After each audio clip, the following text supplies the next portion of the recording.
नमस्कार। आज हम बात कर रहे हैं बेंजोइकम एसिडम के बारे में। जी। हमारे पास जो जानकारी है वो एक दस्तावेज से है जिसका शीर्षक है बेंजोइकम एसिडम, गाउट और मूत्र रोग। हाँ। तो आज हम इसी स्रोत के आधार पर समझने की कोशिश करेंगे कि भाई बेंजोइकम एसिडम क्या है, इसका रासायनिक सूत्र C6H5COOH क्या बताया गया है और सबसे जरूरी ये किन स्वास्थ्य स्थितियों से जुड़ा है, कम से कम इस स्रोत के मुताबिक। बिल्कुल, हम पूरी तरह से स्रोत पर ही टिके रहेंगे। हाँ, और देखिए इस स्रोत की एक दिलचस्प बात यह है कि ये कैसे शरीर की बिल्कुल अलग-अलग तकलीफों को एक साथ लाता है। हाँ। जैसे गाउट है, कुछ खास तरह के पेशाब की दिक्कतें हैं और तो और छोटे बच्चों के दस्त और खांसी भी। सही, ये कनेक्शन ही इसे खास बनाता है। तो चलिए इस स्रोत में जो लिखा है उसे जरा गहराई से देखते हैं। जरूर। देखिए, स्रोत शुरू ही ऐसे करता है कि बेंजोइकम एसिडम अक्सर उन लोगों में पाया जाता है जिनमें गाउट या गठिया होने की एक तरह की प्रवृत्ति होती है। अच्छा। प्रवृत्ति। हाँ, स्रोत इसके लिए रूमेटिक डायथीसिस शब्द इस्तेमाल करता है। मतलब शरीर का ऐसा मिजाज जिसमें गठिया या जोड़ों की समस्याएं होने का खतरा ज्यादा हो। ओके। और स्रोत एक बात और कहता है कि ये प्रवृत्ति उनमें और भी ज्यादा हो सकती है जिन्हें पहले गोनोरिया या सिफिलिस जैसी बीमारियां हुई हों। ये स्रोत का कहना है। हाँ, ये कनेक्शन स्रोत बिल्कुल शुरू में ही बता देता है। और फिर ये कहता है कि इसका असर, मतलब बेंजोइकम एसिडम का असर शरीर के कई अलग-अलग सिस्टम्स पर हो सकता है। बिल्कुल, पाचन तंत्र, मूत्र प्रणाली, श्वसन प्रणाली, जोड़, सब पर। और यहीं पर स्रोत का नजरिया सामने आता है। ये जो अलग-अलग दिखने वाले लक्षण है ना, जैसे जोड़ों का दर्द और उधर पेशाब की गंध, स्रोत कहता है कि ये सब एक ही मूल कारण से जुड़े हो सकते हैं, यानी बेंजोइकम एसिडम से। लक्षणों को एक धागे में पिरोने की कोशिश कर रहा है, ये दिखाने की कि शरीर की प्रणालियां कैसे एक दूसरे से जुड़ी हैं, कम से कम इस तत्व के संदर्भ में। ठीक है, तो इस बात को समझने के लिए चलिए सिस्टम वाइज देखते हैं। सबसे पहले पाचन तंत्र यानी गैस्ट्रोइंटेस्टिनल सिस्टम की बात करते हैं। स्रोत में बच्चों के दस्त का जिक्र है। हाँ, और जिक्र भी काफी खास है। मतलब सिर्फ दस्त नहीं कहा है, उसके प्रकार और लक्षणों पर बहुत जोर दिया है। बताइए जरा। स्रोत कहता है कि ये दस्त सफेद रंग के होते हैं, बहुत ज्यादा बदबूदार और पानी जैसे पतले। जी। इतने पतले की स्रोत लिखता है डायपर से सीधे बह जाते हैं। बाप रे। हाँ, और साथ में ये भी कहा है कि इस दौरान बच्चे का पेशाब भी बदबूदार और गहरे लाल रंग का होता है। स्रोत यहाँ एक तुलना भी करता है, कहता है कि ये लक्षण पोडो जैसे हैं। पोडो यानी पोडोफाइलम, एक और दवा। अच्छा, पोडोफाइलम। जी, स्रोत का ये कहना कि लक्षण पोडो जैसे हैं, ये शायद दिखाता है कि कुछ मामलों में लक्षण मिल सकते हैं, खासकर इस तरह के खास दस्त में।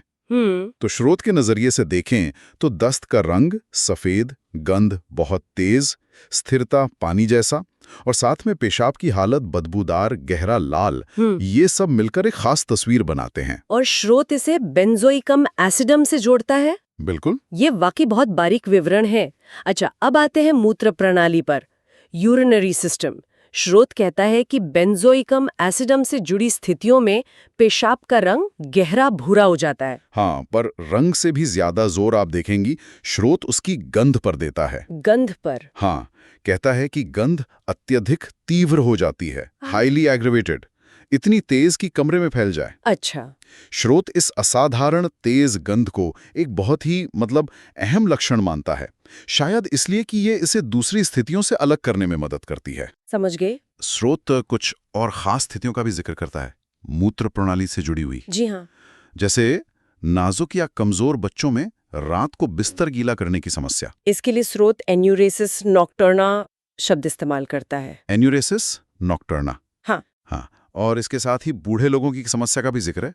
कौन से? बढ़े हुए प्रोस्टेट की वजह से पेशाब का अपने आप बूंद बूंद करके टपकते रहना, ड्रिबलिंग यूरिन जिसे कहते हैं। अच्छा, प्रोस्टेट वाली समस्या। जी, और दिलचस्प बात यह है कि इन दोनों ही हालतों में, बच्चों का बिस्तर गीला करना हो या बूढ़ों में पेशाब टपकना, स्रोत फिर से वही लक्षण जोड़ता है। कौन से? वही गंध वाले? हाँ, पेशाब में बहुत तेज अजीब सी गंध और साथ में यूरिक एसिड की अधिकता। यूरिक एसिड की अधिकता, ये तो फिर गाउट से जुड़ गया। बिल्कुल, यही तो स्रोत का नजरिया है। ये लक्षण मूत्र प्रणाली की समस्या को वापस गाउट और गठिया की प्रवृत्ति से जोड़ता है, जिसका जिक्र शुरू में हुआ था। ये दिखाता है कि स्रोत कैसे शरीर की अलग अलग प्रणालियों के लक्षणों को एक ही, आप कह सकते हैं, जड़ से जोड़ने की कोशिश कर रहा है। मूत्र प्रणाली से जुड़ा एक और बिंदु है जो थोड़ा ध्यान खींचता है। स्रोत कहता है कैटार ऑफ ब्लैडर, खासकर सप्रेस्ड गोनोरिया के बाद। जी, इसका क्या मतलब हुआ? देखिए, कैटार ऑफ ब्लैडर का मतलब है मूत्राशय यानी ब्लैडर की अंदरूनी परत में सूजन आ जाना, जिसमें अक्सर बलगम जैसा या चिपचिपा डिस्चार्ज होता है। ठीक है। और सप्रेस्ड गोनोरिया? इसका मतलब है कि गोनोरिया का इलाज शायद इस तरह हुआ कि उसके बाहरी लक्षण तो दब गए, लेकिन स्रोत के मुताबिक बीमारी अंदर ही रह गई। ओहो। तो स्रोत यहाँ एक तरह का कारण और प्रभाव बता रहा है जी। कि पहले गोनोरिया को दबाया गया और बाद में मूत्राशय की ये सूजन वाली समस्या यानी कटारा सामने आई। और ऐसी स्थिति में बेंजोइकम एसिडम? हाँ, ऐसी स्थिति में बेंजोइकम एसिडम प्रासंगिक हो सकता है, ऐसा स्रोत का मानना है। ये दबाव यानी सप्रेशन का जो विचार है ना, हाँ, वो स्रोत में बार बार आता है। ये दबाव वाली बात वाकई ध्यान देने लायक है। चलिए अब श्वसन प्रणाली, रेस्पिरेटरी सिस्टम पर आते हैं। स्रोत में खांसी का जिक्र है। हाँ, और सिर्फ खांसी नहीं, उसके साथ जो बलगम निकलता है उसके बारे में भी स्रोत खास जानकारी देता है। क्या कहता है? स्रोत कहता है कि खांसी के साथ हरे रंग का बलगम निकलता है, ग्रीन म्यूकस। हरा बलगम? जी। और यहाँ भी स्रोत एक तुलना करता है, कहता है कि ये नैट्स जैसा है। नैट्स यानी नेट्रम सल्फ्यूरिकम? लगता तो यही है, नेट्रम सल्फ्यूरिकम। अच्छा, और कुछ? हाँ, स्रोत ये भी जोड़ता है कि इस खांसी के साथ मरीज को बहुत ज्यादा थकान और सुस्ती महसूस होती है, ग्रेट वीकनेस, लैंगर एंड वेयरीनेस। बहुत ज्यादा थकान? हाँ। तो श्वसन प्रणाली के बारे में स्रोत 3 बातें एक साथ रखता है: खांसी, हरा बलगम और बहुत ज्यादा थकान। स्रोत के अनुसार ये तीनों लक्षण मिलकर एक पैटर्न बनाते हैं जो बेंजोइकम एसिडम की तरफ इशारा कर सकता है। और नैट से तुलना फिर से शायद लक्षणों की समानता बताने के लिए है। बिल्कुल। अब उस हिस्से पर आते हैं जिस पर स्रोत ने काफी तफसील से बात की है, जोड़ और मांसपेशियां, एक्सट्रीमिटीज। यहाँ स्रोत सबसे पहले गाउटी कंक्रीशंस का जिक्र करता है। गाउटी कंक्रीशंस मतलब गाउट की वजह से जोड़ों में या उसके आसपास बनने वाले ठोस जमाव या गांठें। अच्छा, गांठें। हाँ, जो अक्सर यूरिक एसिड क्रिस्टल के जमा होने से बनती हैं। स्रोत इन्हें बेंजोइकम एसिडम से जुड़ी एक निशानी मानता है। इसके साथ ही स्रोत आर्थराइटिस वागा का भी जिक्र करता है। आर्थराइटिस वागा? वागा मतलब घूमने वाला गठिया। हाँ, ऐसा गठिया जो एक जोड़ से दूसरे जोड़ में घूमता रहता है।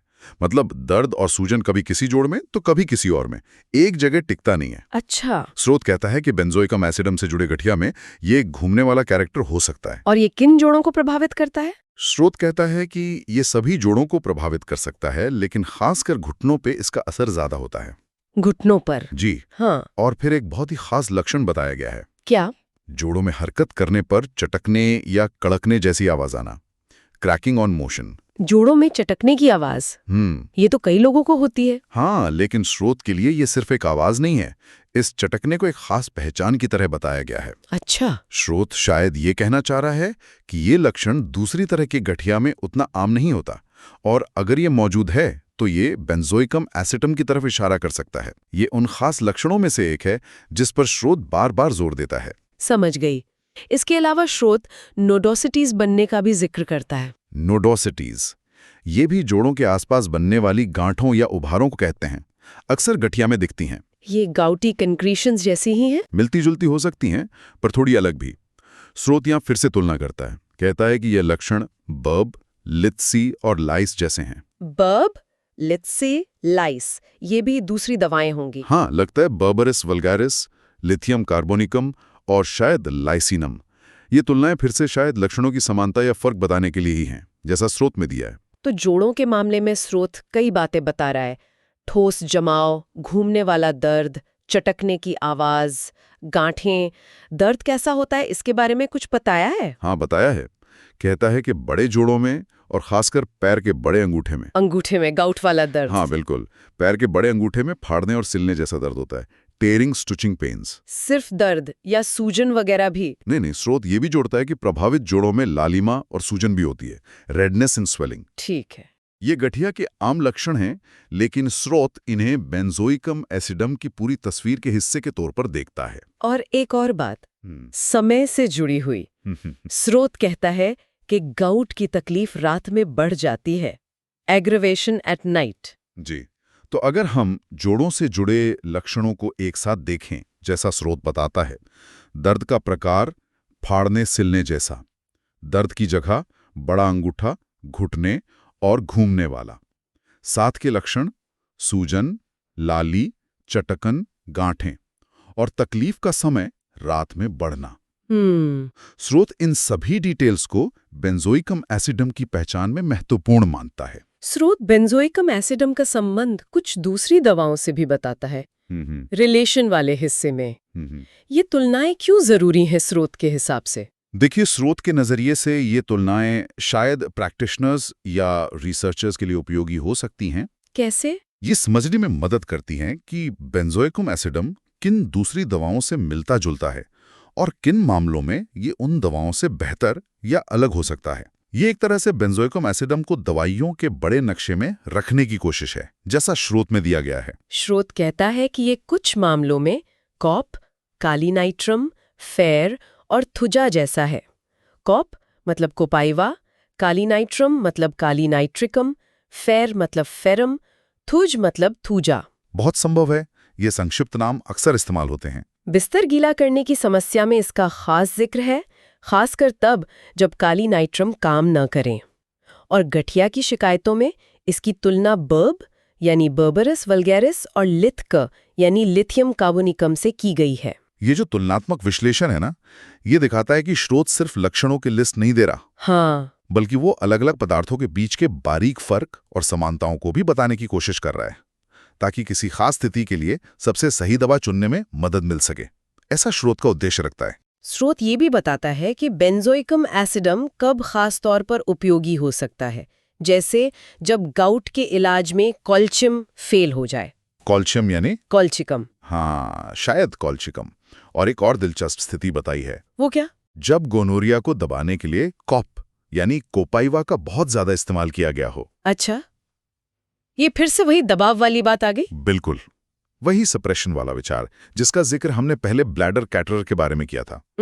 स्रोत के अनुसार किसी एक दवा के ज्यादा इस्तेमाल से या बीमारी को दबाने से जो हालत पैदा हुई हो, उसमें बेंजोइकम एसिडम काम आ सकता है। और आखिर में स्रोत एक बहुत ही सीधी सादी चेतावनी देता है, इनकम्पैटिबल चीजों का जिक्र है, मतलब जो इसके साथ मेल नहीं खाती। हाँ, ये एक प्रैक्टिकल सलाह है जो उन लोगों के लिए जरूरी हो सकती है जो इन तकलीफों से गुजर रहे हों, जैसा कि स्रोत बताता है।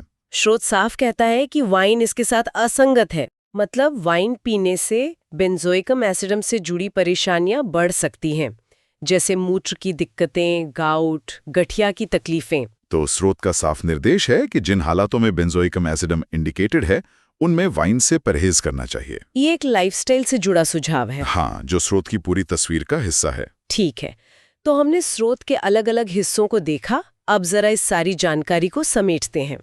इस स्रोत के अनुसार बेंजोइकम एसिडम मुख्य रूप से उन लोगों से जुड़ा है जिनमें गाउट और गठिया की एक अंदरूनी प्रवृत्ति होती है, रूमेटिक डायथिसिस। जी। और स्रोत ये भी कहता है कि ये प्रवृत्ति उनमें ज्यादा हो सकती है जिनका गोनोरिया या सिफिलिस का इतिहास रहा हो। और हमने देखा कि स्रोत इसे कई बहुत ही खास और कभी-कभी थोड़े अजीब से लक्षणों से जोड़ता है, जिन्हें वो इसकी पहचान के लिए जरूरी मानता है। हाँ, बहुत विशिष्ट लक्षण, जैसे मूत्र प्रणाली में पेशाब का रंग गहरा भूरा होना, लेकिन सबसे ज्यादा जोर उसकी बहुत ही तेज, तीखी, खास गंध पर है। वो गंध वाला पॉइंट बहुत अहम है। हाँ। साथ ही यूरिक एसिड की अधिकता, बच्चों में रात को बिस्तर गीला करना और बूढ़े लोगों में प्रोस्टेट समस्याओं के साथ पेशाब का टपकना। पाचन तंत्र में खासकर बच्चों में वो सफेद, बेहद बदबूदार पानी जैसे पतले दस्त जो डायपर से बह निकलें। हाँ। जोड़ों के मामले में फाड़ने और सिलने जैसा दर्द, खासकर घुटनों और पैर के बड़े अंगूठे में। जोड़ों का लाल होना, सूजना, हरकत करने पर चटकने की आवाज आना। वो चटकने वाली आवाज। हाँ। गांठें बनना, कंक्रीशंस, नोडोसिटीज और तकलीफ का रात में बढ़ जाना। श्वसन प्रणाली में हरे रंग के बलगम वाली खांसी, जिसके साथ बहुत ज्यादा थकान और सुस्ती महसूस होती है। और एक प्रैक्टिकल सलाह जो स्रोत देता है, वाइन से परहेज करना चाहिए क्योंकि स्रोत के मुताबिक ये इन परेशानियों को बढ़ा सकती है। बिल्कुल। तो इन सब बातों का क्या मतलब निकलता है? इस स्रोत से हम क्या मुख्य सीख ले सकते हैं? देखिए, मेरे ख्याल से इस स्रोत से 2-3 मुख्य बातें निकलती हैं। पहली, लक्षणों की विशिष्टता पर जोर। विशिष्टता। हाँ, स्रोत बार बार बहुत ही खास बारीक लक्षणों का जिक्र करता है, जैसे पेशाब की वो तेज गंध, दस्त का वो खास रंग और गंध, जोड़ों में चटकने की आवाज। स्रोत के नजरिए से ये खास लक्षण ही बेंजोइकम एसिडम को दूसरी मिलती जुलती स्थितियों या दवाओं से अलग करने में मदद करते हैं। ये आम लक्षणों से आगे बढ़कर बहुत ही व्यक्तिगत लक्षणों पर ध्यान देता है। ये बात तो है, स्रोत का ध्यान बहुत बारीक डिटेल्स पर है। दूसरी अहम बात जो स्रोत बार बार दिखाता है वो है शरीर की अलग अलग प्रणालियों और समय के बीच का संबंध। अच्छा। स्रोत दिखाता है कि कैसे जोड़ों का दर्द, पेशाब की समस्या, पाचन की दिक्कत, यहाँ तक कि सांस की तकलीफ भी एक ही जड़ से जुड़ी हो सकती हैं। हाँ, वो गाउट वाली प्रवृत्ति से। बिल्कुल। और साथ ही स्रोत अतीत की घटनाओं जैसे दबा हुआ गोनेरिया को आज की स्वास्थ्य समस्याओं से जोड़ता है, जैसे ब्लैडर कटारा या गाउट की प्रवृत्ति। ये एक होलिस्टिक मतलब समग्र दृष्टिकोण पेश करता है, जहां शरीर एक जुड़ी हुई प्रणाली है और स्वास्थ्य को एक टाइमलाइन पर देखा जाता है। ये वाकई एक दिलचस्प नजरिया है, जैसा कि स्रोत में बताया गया है, और ये मुझे हमारे अंतिम विचार की ओर ले जाता है। जी।